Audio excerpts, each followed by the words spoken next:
Alors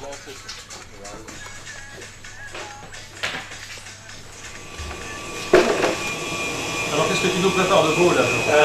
Là, je prépare un gratin friatin. Quand on travaille à cette heure-là, on espine, on n'a pas le temps de se laisser. Coucou, bye bye.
Bonsoir, Gisèle, Emma, Roselyne.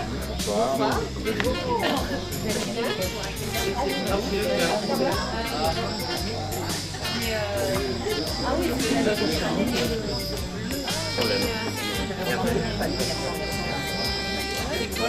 C'est la télévision. C'est Rotary Channel International. Alors on est mettre une cravate alors. Hi. Et je me brosse. T'as vu de loin.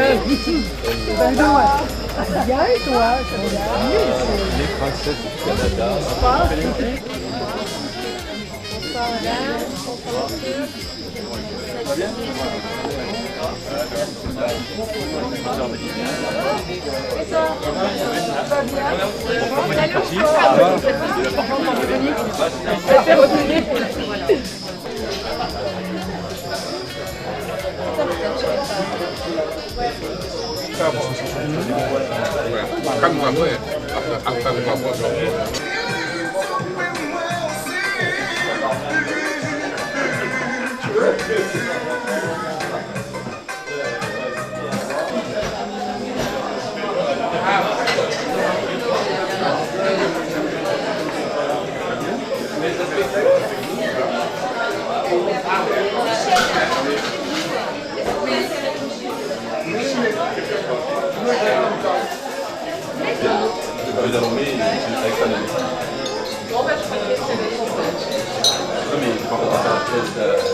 Le principe du Rotary, c'est que la roue tourne. Donc chaque année, nous avons donc un président ou une présidente différente.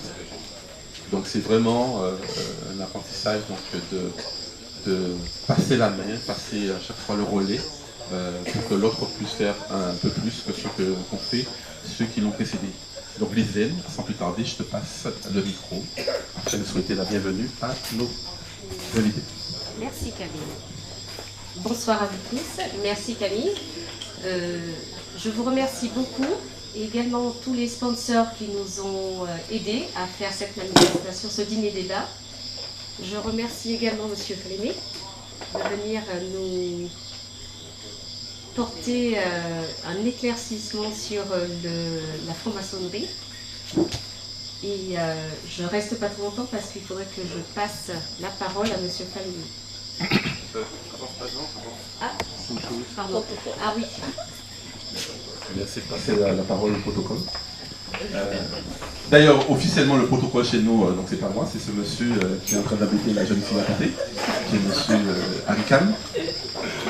Donc, je lui emprunte son micro exceptionnellement ce soir.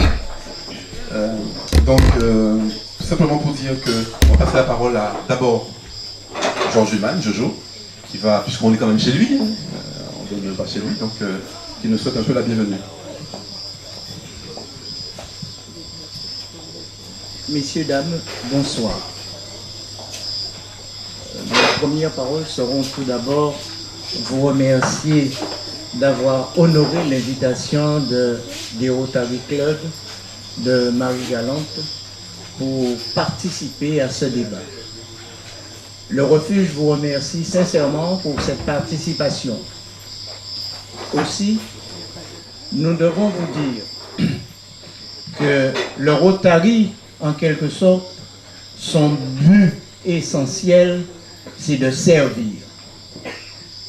Messieurs, dames, pouvons-nous servir sans penser au mot aimer?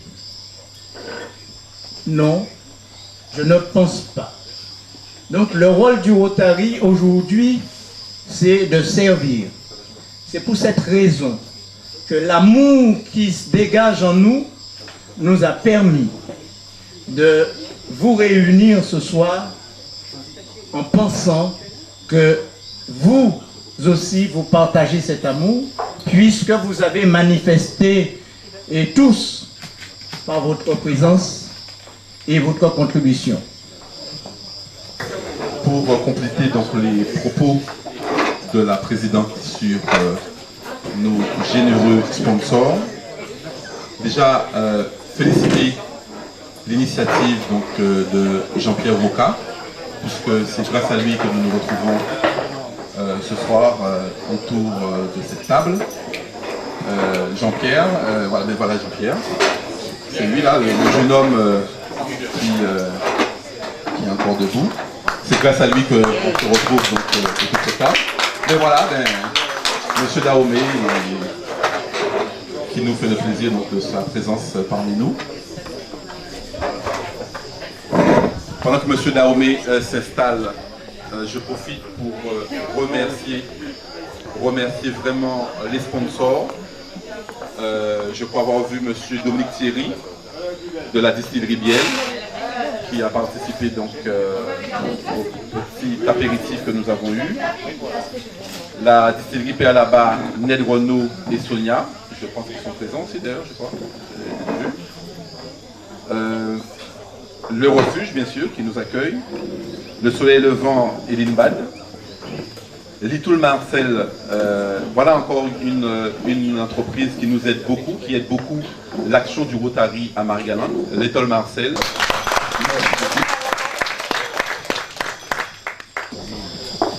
Je voudrais vous dire toute ma joie d'être ici à Marie-Galante ce soir parmi vous. Je voudrais remercier Madame la Présidente, Madame Bad, de nous avoir invités ce soir. Je voudrais également surtout remercier mon ami Jean-Pierre et mon ami Camille qui nous accueillent ce soir et M. Humann, n'est-ce pas, qui est le propriétaire de cette bâtisse. Et dire que ce soir, nous venons vous parler de franc-maçonnerie, effectivement. Il s'agit simplement de démystifier la franc-maçonnerie. De plus en plus, nous avons tendance à dire que nous n'avons pas de secret. Nous sommes simplement discrets. Et c'est pour cela que j'accepte de parler en public de la franc-maçonnerie. Je l'ai fait il n'y a pas très longtemps sur une chaîne de télévision, Guadeloupe Première, avec M. Massico, à cette actu. où j'ai accepté de m'exposer et de dire ce qu'était la franc-maçonnerie, car il suffit simplement, et j'ai eu ce soir l'occasion de discuter avec quelques personnes pour comprendre toutes les difficultés qu'on avait à comprendre notre ordre. Je ne ferai pas un long discours, j'ai écrit un long discours, mais je ne le ferai pas. Je veux simplement que vous puissiez nous poser des questions. Mais au préalable, je voudrais vous dire simplement et vous rappeler un petit peu les origines de la franc-maçonnerie. Cette franc-maçonnerie est née en Angleterre, a essaimé ensuite en France et en Europe. Elle était teintée d'ésotérisme, elle était spiritualiste, ou au contraire parfois athée. Mais c'était une fraternité discrète, qui a connu en 3 siècles des persécutions, des schismes, mais aussi dans son combat pour la liberté et le progrès social, ses heures de gloire. Notre institution est aujourd'hui morcelée en de multiples obédiences. Et nous nous permettrons plus tard, peut-être si vous posez cette question, de vous dire ce qu'est une obédience maçonnique. On a parlé d'abord de franc-maçonnerie opérative. Tout le monde connaît les Compagnons de France, ceux qui faisaient ces cathédrales. Et cette franc-maçonnerie en France a débuté comme cela. Et maintenant, nous parlons de franc-maçonnerie spéculative. C'est un sujet qui a été maintes fois traité par des historiens. Et je ne saurais aujourd'hui m'improviser sur un sujet aussi vaste que complexe. Pour ma part, très simplement, modestie oblige, je vous citerai simplement une revue maçonnique du 19e siècle. Je cite: l'origine de la franc-maçonnerie se perd dans la nuit des temps. Elle est née le moment où les hommes groupés en société unirent leurs efforts pour lutter contre les éléments, combattre et détruire les formes carnassiers, domestiquer les grands herbivores et cultiver la terre. La force physique étant alors la seule loi, les sages mirent en commun leur expérience, étudièrent la régularité des phénomènes astronomiques et acquirent un grand ascendant sur les masses en prédisant le retour.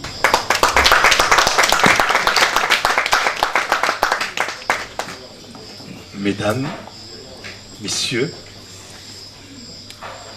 je vais vous présenter un sujet qui a toujours interpellé l'imaginaire du commun des mortels, la franc-maçonnerie. Un mot mystérieux qui fait fuir les uns et émerveille les autres, mais qui ne laisse pas indifférent. Souvent, le grand public découvre ce que c'est que la franc-maçonnerie et surtout a soif de découvrir son fameux secret. Malheureusement, il est impossible de le dévoiler, car les mots ne peuvent le décrire. Mais je reviendrai sur ce secret plus tard. Depuis qu'elle existe, la franc-maçonnerie a toujours attiré la curiosité des profanes. Dès 1723, à Londres, est publié un journal, The Flying Post, un texte dénommé « Examen de maçon », qui donne de nombreuses informations sur les signes, attouchements, ainsi que sur une cérémonie de réception.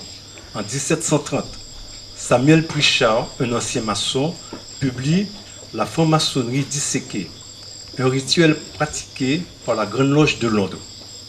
En 1737, un lieutenant de police, Ewald, rend public les secrets des maçons, et je pourrais en citer d'autres. De nombreux autres ouvrages ont tenté de dévoiler le secret de la franc-maçonnerie. Je ne pourrais les citer tous ce soir, et jusqu'à nos jours, chaque année, des journaux tentent de révéler les secrets de la franc-maçonnerie. Cela leur permet de faire du chiffre, car le grand public a soif de découvrir ce secret.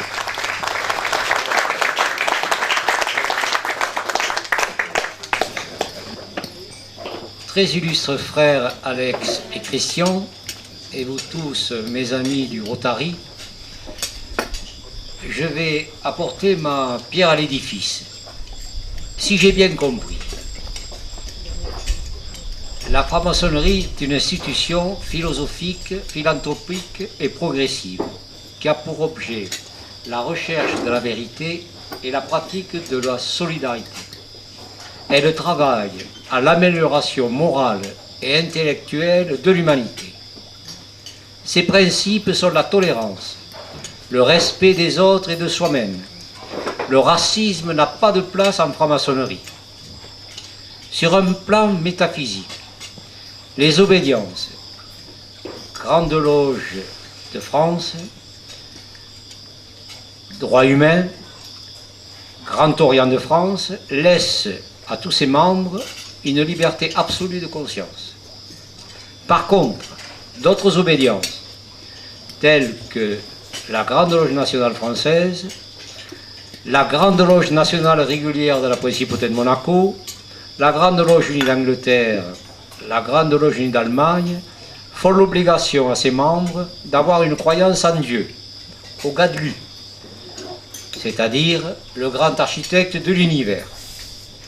Très illustres frères, comment faire pour frapper à la porte de cette noble institution? J'ai dit. Bonsoir. Ma question serait la suivante. De quels moyens de pression disposent les loges quand ils ont l'impression d'approcher la vérité, sinon de la posséder, parce qu'on ne la possède jamais? Quels moyens de pression ils ont pour essayer de convaincre soit le monde politique, soit les acteurs de la vie sociale des changements qu'ils considèrent bons pour la société? Donc ma question est de quels moyens de pression ils disposent? Est-ce qu'ils disposent de moyens de pression? Est-ce qu'ils ont un impact sur la vie réelle de la cité? Voilà. Le mot pression n'existe pas chez nous. Nous faisons pression sur personne. J'ai dit que la loge, c'est un ensemble d'hommes, de femmes, qui discutent, qui échangent et qui proposent un certain nombre d'idées. Et moi, franc-maçon, après discussion avec mes frères et mes sœurs, nous pensons que ceci est bien pour la société. Si moi, Alex Fall-Aimé, je suis député, je peux poser la question à l'Assemblée nationale pour essayer de faire passer mon idée. Mais je n'ai pas à dire que c'est au nom de l'obédience que je fais passer une idée. Donc il n'y a pas de pression. Voilà, j'ai pris la peine de porter une analyse sur la franc-maçonnerie de ces 255 dernières années. Et il est vrai que la franc-maçonnerie a été porteuse de beaucoup d'espérances consolidées dans ce monde contemporain. Mais cela dit, il y a tout de même un point qui me taraude depuis quelque temps, c'est que je me posais la question, à partir de 1954, me semble-t-il, la franc-maçonnerie est sortie de son intrinsèque. Et j'ai pu le vérifier à travers différents continents. Et j'aurais aimé savoir, qu'est-ce qui fait que quelque chose, initialement, avec une volonté de l'amélioration de l'existence, c'était ça le propre de la franc-maçonnerie, et qu'à partir de 1954, me semble-t-il, s'est amorcé, par rapport à l'intrinsèque, un changement de cap matérialisé, notamment sur le continent africain, à travers certains francs-maçons que j'ai bien connus en Afrique, à travers l'Amérique du Sud, et aussi la Caraïbe, et l'Europe. Et je me dis que être un homme libre, être un homme d'espérance, être un homme se rappelant qu'il a la faculté de penser, réfléchir et concevoir, peut-il des fois amener à oublier ce socle-là pour en faire une contradiction? C'est cela ma réflexion de l'instant. Nous avons simplement la prétention d'essayer de travailler pour améliorer quelque chose. D'abord en nous. Parce que si nous ne changeons pas notre comportement de tous les jours, nous n'allons pas pouvoir changer le comportement dans notre famille, nous n'allons pas pouvoir changer le comportement dans nos villes, dans nos États. Mais il y a aussi à dire que la franc-maçonnerie, c'est pas quelque chose de très... Faut pas croire que nous sommes des surhommes et des trucs comme ça. Moi, je dis pas cette prétention. Je dis simplement que nous sommes des hommes, nous essayons de faire un effort pour nous améliorer. Quelle est la différence entre la loge et l'obédience? Et quel est le déroulement de ces séances, la régularité et comment ça se passe? Alors, c'est très simple. Quand on entre, on veut... bon, soit on est... moi, je te connais pas, mais disons, je te dis, bon voilà, tel, je pense que tu pourrais peut-être faire une demande pour entrer en loge maçonnique. Tu dis, ok, banco. Mais il faut d'abord que tu saches dans quelle obédience tu entres. Mais je vais t'expliquer tout à l'heure. Tu dis, ok, banco, je fais ta demande. Tu fais un courrier, tout simplement. Quand tu as fait le courrier, tu as ce qu'on appelle une enquête. Oui. Tu as des gens qui viennent te voir pour discuter avec toi, mais qui discutent non seulement avec toi, mais le plus souvent avec ton épouse ou ta compagne. Parce qu'il n'est pas question non plus que tu puisses entrer dans un truc alors que ta femme ne partage pas le minimum d'idées avec toi. Ça n'a pas de sens. Tu lui diras pas tous les 15 jours, je parle, je vais truc, tu as les papiers qui circulent, il y a quand même un peu de... Il n'y a pas de secret, c'est la discrétion. À partir de là, quand une enquête est faite, on dit, ok, monsieur Dupont, c'est super, bon, c'est un mec qui est bien, il n'y a pas de problème, on va t'initier. Et quand on va t'initier, ben, tu vas rester apprenti pendant, je te dis, 2 ans, ou apprenti, tu apprends. Alors quand tu apprends, tu ne parles pas. Alors que notre société, on a toujours tendance à, même si on ne connaît rien du tout, mais tout le monde est chirurgien, tout le monde est professeur, tout le monde est ingénieur, tout le monde est maire, tout le monde est... Ouais, etc.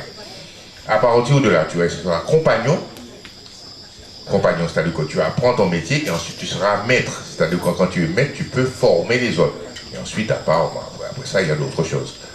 Mais comment on fait pour entrer dans la loge? Enfin, si j'ai bien compris, c'est-à-dire qu'il y a un truc qui me turlupine, hein, c'est quand je parlais de spécialité, parce que pour moi la loge c'est qu'on est, par exemple, on a un sujet bien précis qu'on maîtrise. Bon, c'est sûr qu'on ne parle pas au début parce qu'on est apprenti, mais après on peut bien parler de son sujet. Est-ce que dans la loge, une loge c'est un sujet ou bien une obédience? Je ne sais pas exactement. Il y a un truc qui est un peu confus. Je passe d'abord à la question. Tu as l'obédience. L'obédience, c'est la structure, la grosse structure. D'accord? Et ensuite, l'obédience est constituée de loges. Alors, il y a des loges à Pointe-à-Pitre, à Rimao, à Marigal. Pardon? La loge, c'est un ensemble. On est 15, 20, une association. Une association. Il y a plusieurs associations. Il y a l'association à Marigal, à Pointe-à-Pitre et tout. Et ensuite, il y a l'obédience. On obéit. Tu vois? Mais n'importe qui, tout le monde. Et puis ensuite le travail. Mais le travail il est très simple. Soit le président te donne à faire un travail, soit toi tu imagines un travail que tu peux faire, et chacun fait ce qu'il peut. Et puis il n'y a pas de critique, et puis il n'y a pas de truc. Et puis en plus de ça, toi tu peux être président. Tu peux être président d'une loge, et ton patron, il est apprenti dans ta loge. C'est extraordinaire ça, n'est-ce pas?